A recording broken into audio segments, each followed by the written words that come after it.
G'day YouTubers, this is episode 9 in the series on Central Moreton Bay, and in this episode we're going to have a look at Mud Island.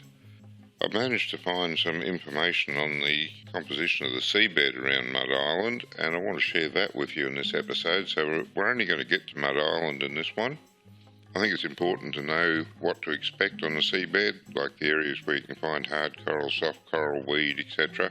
That gives you a chance to target certain species, and I hope it's going to help you sound out the area and find the exact spot you want to fish.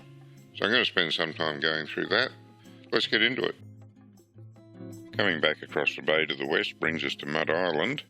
Now I have skipped a couple of areas. I'm going to come back to them, but I'm skipping them for the moment because I don't have enough material to talk about them. I will come back to them towards the end of this series. Anyway, Mud Island.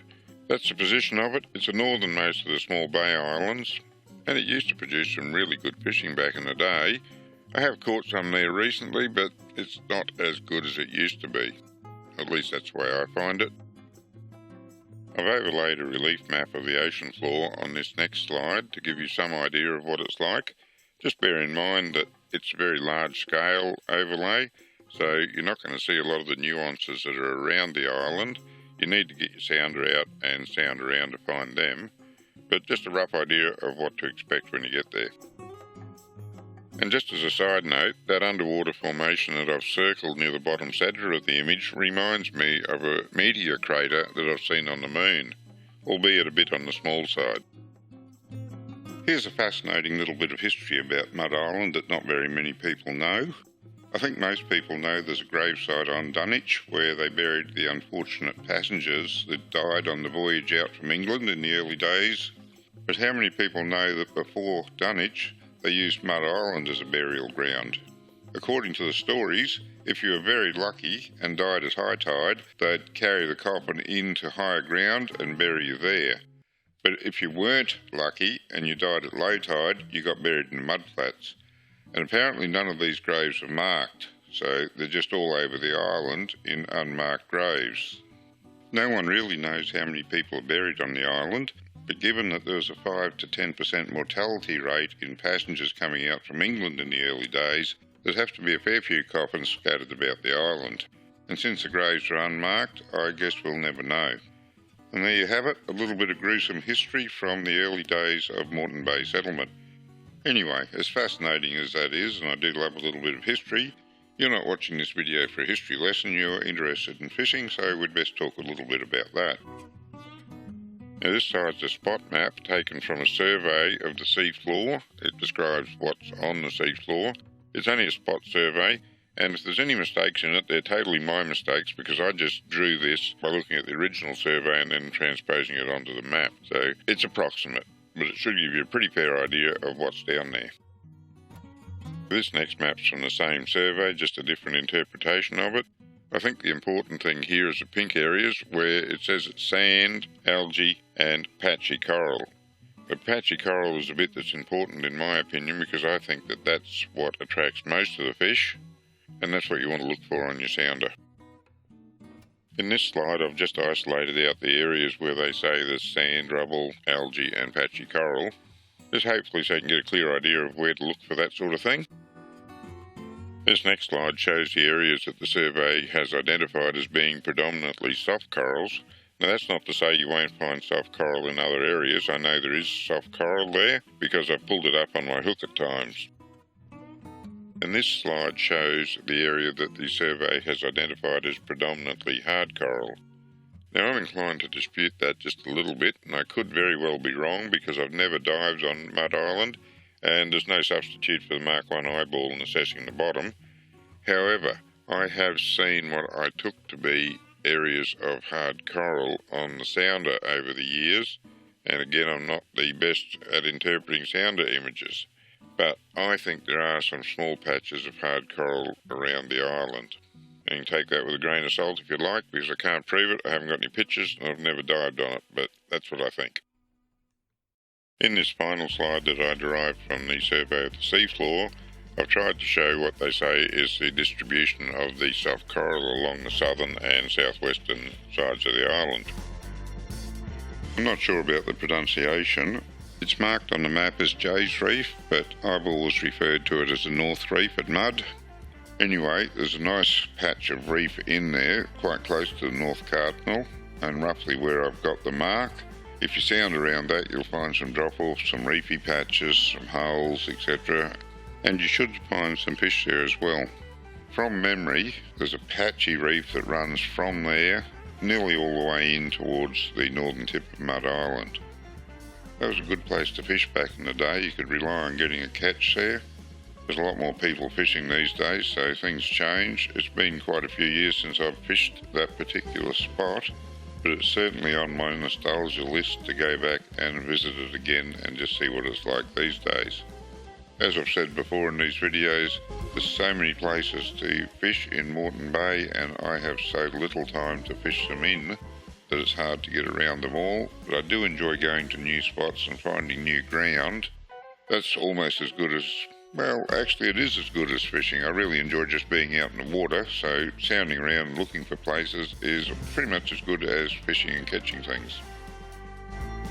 Over the years I've had quite a few people tell me that I should be fishing from the 5 to the 10 metre line. The concept there is that you won't get as many bites, you won't catch as many fish, but the fish you do catch will be a lot bigger. I've only tried it a couple of times, so I can't pretend that I've tried all that hard, but it didn't work out that well for me. Had I persevered a bit more and learnt some of the nuances of the area, it might have been different. So, not saying don't do it, because the people that told me about it, I do respect their ability to catch fish and to catch big fish. Back then I was more concerned about catching a heap of legal sized fish to feed the family than I was about catching one trophy sized fish. However, I might rethink that these days and have a go at those deeper waters. I used to have quite a few marks for Mud Island. They were mostly the sort where you line up a tree on the island with something else and that's your spot. Between the island changing a bit and my memory fading a bit over the intervening years, those marks are pretty much all forgotten now. I think I did have a few GPS marks back when I had the hydrofield, but I didn't have a chance to save any of them off before the GPS died peacefully in its sleep. So what you see is what I've got. Some of these, or even the majority of these, are public marks. There's a few of mine in there where I have caught some fish. I do hope it helps you though. It'll get you started, it'll give you an idea where to start looking, and you can sound around from there and find where the fish are on a particular day. The next thing I want to talk about is what sort of gear to use to fish these shallow reefs and what sort of bait to use. In the last video I mentioned that I hadn't used prawns for a while, and that got me thinking about how I used to fish. Going back probably before I owned the hydrofield, I fished the shallow reefs almost exclusively. It's only since I got the hydrofield and started going outside, which was probably 20 odd years ago, that I really just stopped fishing the shallow reefs for some reason. I got a bit excited about all the new ground that opened up, I suppose. And anyway, long story short, I went out and I fished the shallow reefs last week, and I had an absolute ball. The line had barely hit the water and I was catching fish. I didn't get that many keepers. I think I only got a couple of keepers out of the whole lot, but on light gear, there was a 12-pound braid and just really light rod, really just a whiting rod to be honest. I just had an absolute ball, so I'm going to set up a rod, a 7-foot rod, still fairly light rod, with a 20-pound braid, because I used to fish a 15-pound mono back in the day when I was fishing the shallow reefs regularly. So I think a 20-pound braid will be an equivalent option and give me just a little bit of extra strength in the line. I'm going to give that a go, and I'm going to start fishing the shallow reefs a bit more because they're just a lot of fun. Anyway, I'm running away with things. I want to talk about how to fish this area. Generally, very, very little weight on your line. A small sinker if you need it, but preferably no weight at all on the bait. If the bait will go down without any weight, don't put any weight on. Otherwise, just the smallest ball sinker, just enough to make the bait go down. Because of the variety of species you get there, you'll often have mackerel and other pelagics coming through. It's a good idea to float a pilly out the back and just leave it there. Do your fishing, whether you're a bait fisherman or a soft plastics fisherman or whatever sort of lures you use, leave that pilly floating out there. Every now and then you'll get a pleasant surprise. For rigs, I used to like a single hook, about a 4.0 and a metre of trace, and I used to like to have the sinker above the trace. The other day when I went out, I tried a different style, needed a small sinker, and I just put the small sinker above the hook, again about a metre of trace. That worked really well. When I was out the other day, I used prawns. They were just terrific. I haven't used them for years, and I don't really know why I stopped. I think I just stopped when I started fishing the deeper areas because they weren't doing as well. Anyway, squid works well, prawns worked well. I took some white bait because the white bait's in the bay at the moment. I thought there might be some fish around that'd like to eat that. And I did catch a few on the white bait, but it wasn't nearly as popular as the prawns. Cut up mullet's always good, but I didn't have any of that to try the other day. But that sort of bait's always good in these areas. But the key to fishing these shallow reefs is light gear and very lightweight. And not too big a hook, about a 4.0 is fine for these shallow reefs. Anywhere between a 2.0 and maybe a 5.0 at a stretch, but 2.0 to 4.0 is a good size hook for these shallow reefs. As I say, I generally use the 4.0 because I figure bigger hook, bigger fish, and I don't want to catch too many small ones. That's about all there is to say about that. The next thing we've got to look at is our travel times and fuel consumptions from the various popular ramps in the area. Now, as always, these figures are based on the performance of my boat, the times and fuel consumptions, all my boat.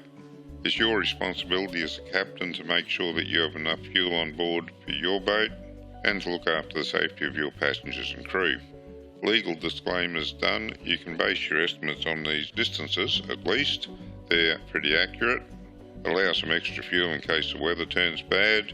You can use half as much fuel again in rough weather. I've mentioned some areas where you can anchor overnight. There's plenty of areas around the island. It's not just the areas that I've mentioned in the GPS marks. There's a heap of areas you can anchor overnight. Just get away from the wind. Take your time, sound your way in, go slow if you're not sure. Even with the marks I've given you, take your time, go slow, sound your way in.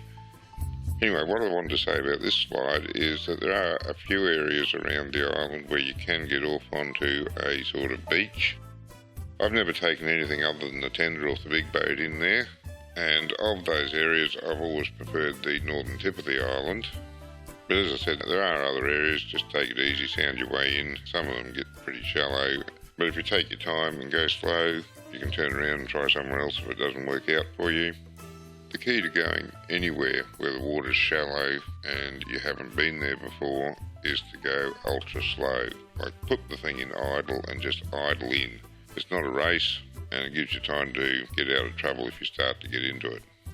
I had planned to give some more detail about overnighting there, but I feel this video is going long enough, so I'm going to hold that off to another video. I'll come back to it at some stage and I will have some footage by then, hopefully, of an actual overnight stay. Unfortunately, I've never been a cameraman until I started this YouTube channel, so I don't have many pictures from the past. Well, I'm going to wrap it up about now. I think this has gone long enough. I will come back to Mud Island and do another video on overnighting there with a little bit more detail on that. So thanks for watching. I hope you got something out of this video. If you'd like to see more of my videos, you can go to my YouTube channel. I've got a whole series on the central Moreton Bay. Did a little bit on the southern Moreton Bay, but I haven't spent as much time down there. I will be doing a series on the northern bay a little bit later, so stay tuned for that as well. Until next time, good fishing.